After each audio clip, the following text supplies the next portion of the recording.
कर रहे हो, शहर में पैदल कर रहे हो जी, इसका क्या उद्देश्य है? देखिए, पैदल गश्त करने से क्या होता है, एक तो है ना आम जन में पुलिस के प्रति विश्वास होता है, तो वही विश्वास पैदा करने के लिए हम पैदल गश्त करते हैं लगातार। और ये एक बार की एक्टिविटी नहीं है, जैसा कि आपको पिछले आपने लगभग 1 महीने में देख ही है कि प्रतिदिन पैदल गश्त करते हैं और सीनियर अधिकारी पैदल गश्त करते हैं, तो सभी कर्मचारियों को मोटिवेशन मिलता है और इससे थोड़ा इलाके को जानने में भी सहूलियत होती है। तो इसी उद्देश्य से आज पैदल गश्त की जा रही है। सर, जो रतिया शहर में निरंतर जैसे क्राइम को लेकर गतिविधियाँ चलती रही, क्या उन पर लगाम लगी है? हाँ, नहीं देखिए, ये तो एक निरंतर प्रोसेस है, निरंतर प्रयास जारी रहता है और गश्त वगैरह भी हमारी पहले से बेहतर हुई है। और इसके अलावा अपराध एवं अपराधियों पे, चाहे वो ट्रैफिक में इन्फोर्समेंट की बात हो, चाहे बॉर्डर से लगते इलाकों में पेट्रोलिंग की बात हो, चाहे नशे पर अंकुश लगाने की बात हो, तो पहले से अच्छा करने का प्रयास कर रहे हैं और आपकी सहायता और आपके कोऑर्डिनेशन के साथ में और अच्छा करेंगे। सर, शहर में अतिक्रमण की बहुत समस्या है, फैला हुआ है एरिया में, यहाँ तक ज़्यादातर महिलाएं भी नशे की सप्लाई करने लगी हैं और मौतें भी बहुत ज़्यादा हो रही हैं। नहीं देखिए, आप देखेंगे जो समस्या है वो एक दिन में तो बनी नहीं है, तो धीरे धीरे उसको हम खात्मे की ओर ले जा रहे हैं। काफ़ी पहले से सुधार हुआ है। अब डेटा हम हर सोमवार एक प्रेस नोट जारी करते हैं कि पिछले एक हफ्ते में क्या कार्रवाई हुई है, तो आपको डेटा पता भी होगा वैसे कि पहले से तो हमने काफ़ी अच्छा प्रयास किया है और लगातार आगे भी प्रयास करते रहेंगे।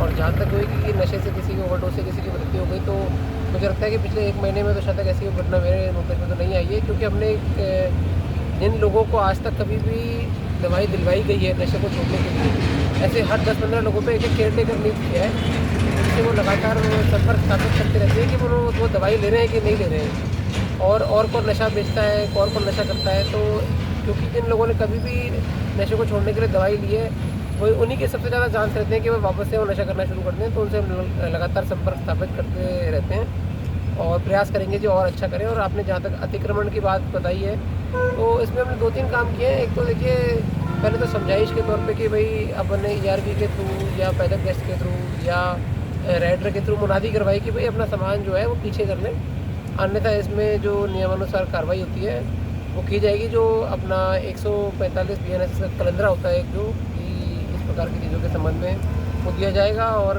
उसके अलावा कोई चालान वगैरह करने की जरूरत पड़े तो वो भी की जाएगी।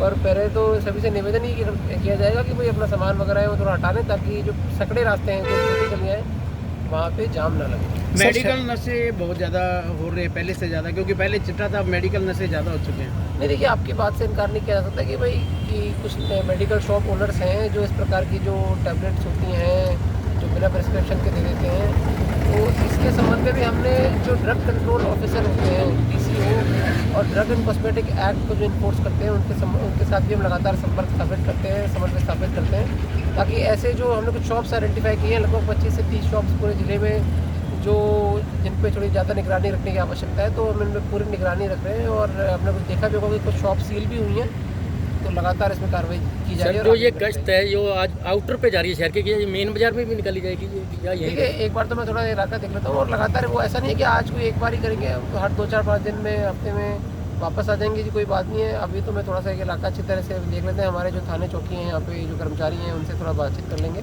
बाकी और जगह भी कर लेंगे, कोई बात ही नहीं है। नशे को लेकर कोई जागरूक अभियान भी चलाया जाएगा आपके द्वारा? बिल्कुल जी, हमारा लगातार जागरूकता अभियान नशे के संबंध में प्रतिदिन चलता है और इसमें स्पोर्ट्स एक्टिविटीज़ वगैरह भी कराई जाती हैं गाँवों में, शहरों में, जहाँ पर भी बच्चे खेलना चाहते हैं। और प्रयास ये रहता है कि जो नशा करते हैं उनको उस खेलों के माध्यम से नशे छोड़ने के लिए जोड़ा जाए, खाली वो उन तक सीमित ना रह जाए जो पहले भी खेल रहे थे और उनका नशे से कोई लेना देना नहीं है। तो प्रयास ये है कि जो नशा करते हैं उनको खेलों के माध्यम से नशा छोड़ने के लिए प्रेरित किया। सर, आपके आने के बाद ये देखा केस बहुत दर्ज हो रहे हैं, अपराधी लोगों पे हो रहे हैं जी, क्या इसमें ये भी देखा जाएगा कोई जो अपराध नहीं करते निर्दोष लोग ना फंसें? नहीं बिल्कुल जी, हमारा तो मतलब आपको जैसे मैंने पहले बताया कि जो पुलिस का, चाहे कहीं पर भी पुलिस हो, उनका ध्येय वाक्य यही होता है कि आम जन में जो विश्वास और अपराधियों में भय हो।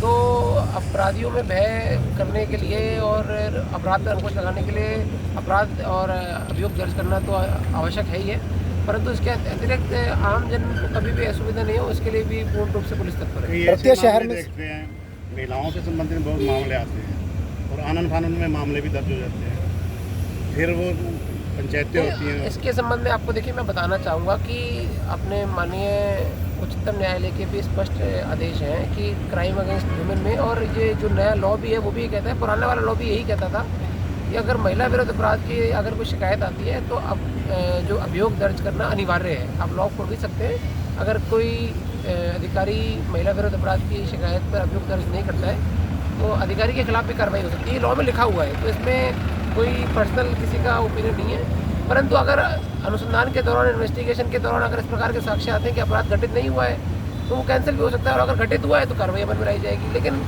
अगर अभियोग दर्ज नहीं किया जाता है तो जो अधिकारी है जिनको कंप्लेंट मिली उनके खिलाफ कार्रवाई हो सकती है। तो इसमें उनके वो भी बातें हैं दर्ज करने के लिए।